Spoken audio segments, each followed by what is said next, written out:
تم سفاک ہو، تم قاتل ہو، تم مجرم ہو۔ جو اللہ کا کلام پڑھتا ہے، دوسرے کو سمجھاتا ہے، قرآن کی تعلیم حاصل کرتا ہے، قرآن کی تعلیم دوسروں کو دے رہا ہے، ہوتے کون ہو تم لوگ جاہل کے بچوں کہ تم اتنے بڑے اکابرین کے بارے میں اس قسم کی حضرت سرائی کرتے ہو؟ سوائے ہلاکت کے تمہارا کوئی اور انجام نہیں ہو۔ کہیں کوئی ضمیر رہ گیا ہے کہ جس کے دروازے پر کوئی دستک دی جائے تمہیں شرم نہیں آتی؟ کتابیں لکھتے ہو، میں ایسی کتابوں کو ریزہ ریزہ کر کے ہوا میں پھینکتا ہوں، کوئی ایسی کی نہیں ہے۔ احساس کمتری میں جوتوں میں جا کر نہ بیٹھے، میرا نام تبدیل کرتا ہوں۔ السلام علیکم ناظرین کرام، آج مولانا فضل الرحمان نے حدیں کراس کر لی اور تقریر کے دوران اتنا جذباتی ہو گئے کہ ماضی کے اندر اتنا جذباتی مولانا صاحب کو کبھی بھی نہیں دیکھا گیا۔ تقریر کے دوران رونا بھی شروع کر دیا۔ مولانا صاحب نے کیوں جذباتی ہوئے؟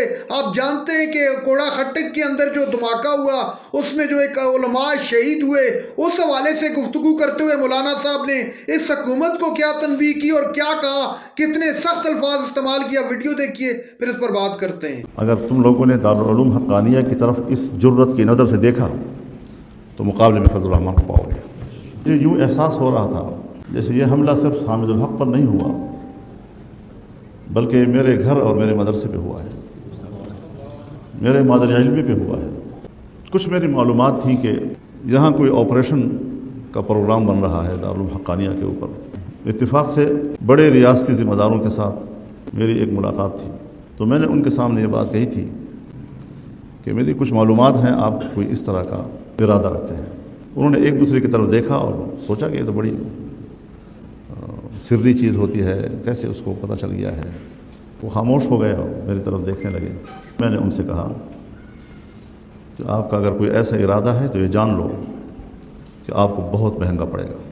اور میں نے کہا کہ ہر چند کہ ہم اس قسم کے تنازعات سے دور رہتے ہیں، جمعیت علماء اسلام اسلحے کی سیاست نہیں کرتی، لیکن یاد رکھو اگر تم لوگوں نے دارالعلوم حقانیہ کی طرف اس جرت کی نظر سے دیکھا تو مقابلے میں فضل الرحمان کو پاؤ گے۔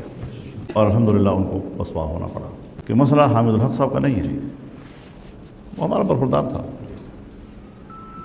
لیکن دارالعلوم حقانیہ کی نسبت ہے، ایک بڑی خبر بنا لی تھی انہوں نے۔ انسان کی جان سے کھیلنا، پھر مسلمان کی جان سے کھیلنا، اس کو بھی ہم جہاد کہیں گے؟ یہ بندوق جو مسلمان کے خلاف استعمال ہوتی ہے، جو ایک عالم دین کے خلاف استعمال ہوتی ہے، جو اسلام کے ایک علمبردار کے خلاف استعمال ہوتی ہے، یہ تمہارے جذبات تو ہو سکتے ہیں، یہ تمہاری تنگ نظری تو ہو سکتی ہے، یہ کسی سازش کا ایک سبب تو ہو سکتا ہے، ذریعہ تو ہو سکتا ہے، لیکن یہ جہاد نہیں ہو سکتا، دہشت گردی ہے یہ۔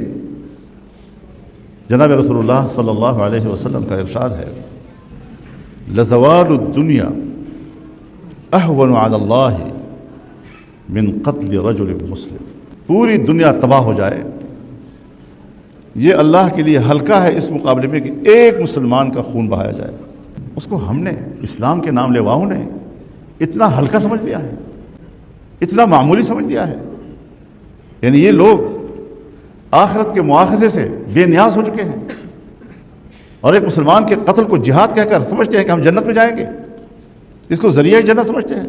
فرشتے گھیر لیتے ہیں، اور دوسری روایت میں آتا ہے آسمان تک تہ بتہ ہے، فرشتے اس منظر کو دیکھتے ہیں کہ اس انسان کی تخلیق پر جب ہم نے اعتراض کیا تھا یہ وہی انسان ہے جو اللہ کا کلام پڑھتا ہے، دوسرے کو سمجھاتا ہے، قرآن کی تعلیم حاصل کرتا ہے، قرآن کی تعلیم دوسروں کو دے رہا ہے، درس و تدریس کا معاملہ اس سے وابستہ ہے۔ آج ہم نے ان اداروں کو نشانہ بنا دیا۔ کہیں کوئی ضمیر رہ گیا ہے کہ جس کے دروازے پر کوئی دستک دی جائے کہ کر کیا رہے؟ عجیب بات ہے، حضرت شیخ مولانا حسن جان کو شہید کیا جائے، میں اپنے شیخ اور اپنے استاد کو شہید بھی کہوں گا اور اس کے قاتل کو مجاہد بھی کہوں گا۔ استاد الاساتذہ مولانا نور محمد صاحب وزیرستان کے وہ شہید ہوتے ہیں، میرے والد کے شاگرد رشید تھے، وہ علاقے کے بہت بڑے استاد تھے اور اس کو وہی شخصیت تھی جس کو عام لوگ اپنے الفاظ میں استاد کے لفظ سے پکارتے تھے، ان کے نام لینے کی ضرورت نہیں ہوتی تھی۔ اس کو شہید بھی کہوں اور اس کے قاتل کو مجاہد بھی کہوں۔ مولانا معراج الدین جمعیت علماء اسلام کے ایک مضبوط توانا آواز تھے اور اس کے دماغ تھے وہ، میں ذاتی طور پر جانتا ہوں کس قدر وہ خلوص سے بھرا ہوا انسان تھا. اس کو شہید کیا جاتا ہے, اور میں اس کو شہید بھی کہوں گا, اسے قاتل کو مجاہد بھی کہوں گا. جبر کے جلسے میں تحصیل لیول کا ایک جلسہ, چھوٹا سا جلسہ, وہاں خودکش کیا جاتا ہے. ہم 90 جنازے اٹھاتے ہیں, ایک جلسے کے 90 جنازے. میں اپنے ان جوانوں کو شہداء کا نام بھی دوں گا, اور اس کے قاتل کو میں کہوں گا کہ یہ مجاہد ہے. کم از کم میرے بھائیوں, میرے دوستوں, اس تضاد کو سینے میں جگہ مت دیجیے. یہ کالی آندھیاں ہیں, آتی ہیں گزر جائیں گے انشاءاللہ. لیکن یہ مدارس رہیں گے, یہ علماء رہیں گے, جمعیت علماء رہے گی, اور دین کا آواز وہ سربلند رہے گا انشاءاللہ. اعلاء کلمت اللہ کی نیت سے کام کرو, بس یہی جہاد. جو استطاعت آپ کو اللہ نے دی ہے اس سے زیادہ آپ کو مکلف نہیں کرنا, اور جو مشن آپ کے حوالے ہے اس کا نتیجہ آپ کے حوالے نہیں کیا, آپ کے حوالے سر محنت, اور وہ بھی اپنی استطاعت کے اندر. وفاق المدارس العربیہ کام کر رہا ہے, تمام مکاتب فکر کے مدارس کام کر رہے ہیں, علماء کام کر رہے ہیں, مساجد آباد ہیں, مدارس آباد ہیں. مولانا سمیع الحق صاحب شہید ہوئے, کیا دارالعلوم کی کسی ایک طالب علم میں کوئی کمی آئی؟ اضافہ ہوا. حامد الحق کو یا ان کے ساتھ جو شہداء ہیں, میں ان سب کے لیے تعزیت کرتا ہوں. مولانا شفیع اللہ صاحب کے بھی بچے بدن شہید ہوئے ہیں, میں سب کی تعزیت کے لیے حاضر ہوں. اس سے کوئی فرق نہیں پڑے گا. اپنی عاقبت کیوں خراب کرتے ہیں؟ کیوں دھوکہ دیتے ہو اپنے آپ کو کہ جیسے تم کو جہاد لڑ رہے ہو؟ کوئی جہاد نہیں لڑ رہے, تم سفاک ہو, تم قاتل ہو, تم مجرم ہو.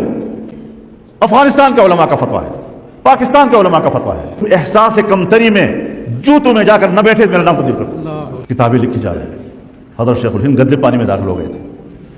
مولانا حسین احمد مدنی نے کفر کیا, مفتی کفایت اللہ نے کفر کیا, مولانا عبید اللہ سندھی نے کفر کیا.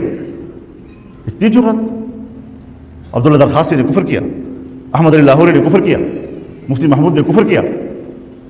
ہوتے کون ہو تم لوگ جاہل کے بچوں کہ تم اتنے بڑے اکابرین کے بارے میں اس قسم کی حضرت سرائی کرتے ہو؟ تمہیں شرم نہیں آتی؟ کتابیں لکھتے ہو. میں ایسی کتابوں کو ریزہ ریزہ کر کے ہوا میں پھینکتا ہوں, کوئی حیثیت نہیں ہے. مجھے اپنے اکابر پہ اعتماد ہے. میرے پاس حدیث کی اور دین کی سند انہی کی ہے. ناظرین کرام, آپ نے ویڈیو دیکھی. مولانا فضل الرحمان کا انتہائی جذباتی قسم کا خطاب, اور خطاب کے دوران مولانا صاحب اب دیدہ ہو گئے اور حکومت کو بھی واضح پیغام دے دیا. آپ جانتے ہیں کہ کے پی جو ہے دہشت گردی کی لپیٹ میں, اس حوالے سے مولانا صاحب برہا اسمبلی کے اندر بھی آواز اٹھا چکے ہیں کہ خدا را اس ملک کے بارے میں سوچیں, سیاست ہوتی رہے گی, یہ ملک رہے گا تو ہماری سیاست بھی رہے گی. اس ملک کے اندر کے پی کے کچھ ایسے علاقے بھی ہیں جہاں پر عوام اب دن کو بھی باہر نہیں نکل سکتی, تو ان کے حوالے سے سوچا جائے.